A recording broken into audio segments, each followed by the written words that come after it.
এই নারীর লোভ একদিন দেখবা দুনিয়াও অসল, আখিরাতও অসল।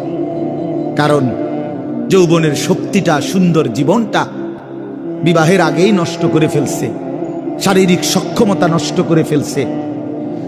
অশ্লীলতা, বেহায়াপনা, অসভ্যতা, আর সারাদিন সারা রাত উলঙ্গ ছবি দেখে দেখে নর্তকী নিয়ে ভাবতে ভাবতে জীবন, যৌবন, শরীর, স্বাস্থ্য, স্বাভাবিক সক্ষমতা সব শেষ করে দিছে।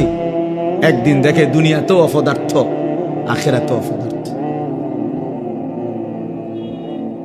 আর কোনো কাজে লাগে না। এজন্য ফিরে আসো ভাইয়া, যে কয়জন ছেলে আছো ফিরো ভাইয়া। প্রিয় ভাই আমার, ছেলেরা আমার, তোমাদেরকে বলি ভাইয়া, 12,000 টাকার একটা বড় মোবাইল অথবা 18,000 টাকা, 20,000 টাকার একটা মোবাইল পাইয়া আল্লাহকে এভাবে ভুলে গেলা।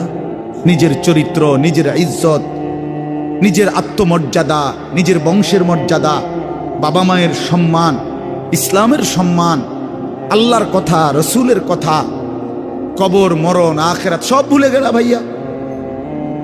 এই মাত্র 20,000 টাকার কাছে এভাবে হেরে গেলা, এভাবে চরিত্রহীন হয়ে গেলা। সারা দিন নাই, রাত নাই। আমাদের ছেলেগুলোর দিকে তাকাইলে মায়া হয়। সারাটা দিন হাঁটে, বসে, চলে, ফিরে, শুধু মোবাইল, শুধু মোবাইল, শুধু মোবাইল, শুধু রাতকে রাত, সারা রাত। ওই দেখেন ওই অপদার্থ কি করে, দেখেন, দেখছেন, দেখছেন ভাই কি পরিমাণ অপদার্থ, দেখেন কি পরিমাণ বেহায়া।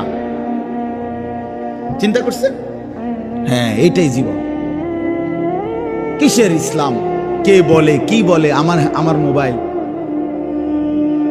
আমি আছি, আমার মোবাইল আছে, এমবি আছে, চার্জ আছে, খালাস। আর কি, আর কি বলে? এই অসভ্যতার শেষ কোথায়? এই নোংরামির শেষ কোথায় বলেন? আমাদের এই প্রজন্ম গিয়ে থামবে কোথায়? 12 বছর, 14 বছরের ছেলে যদি দিন রাত এভাবে মোবাইল ব্যবহার করে, তার ভবিষ্যৎ কি? তার আগামীর সম্ভাবনা কি? আগামীর পরিণতি কি বাপ?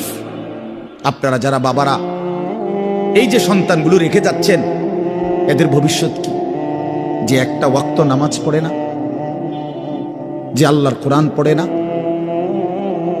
আল্লাহ আমাদেরকে বুঝ দান করেন, আল্লাহ আমাদের দিল দান করেন, আল্লাহ তাআলা আমাদেরকে ফিকির দান করেন।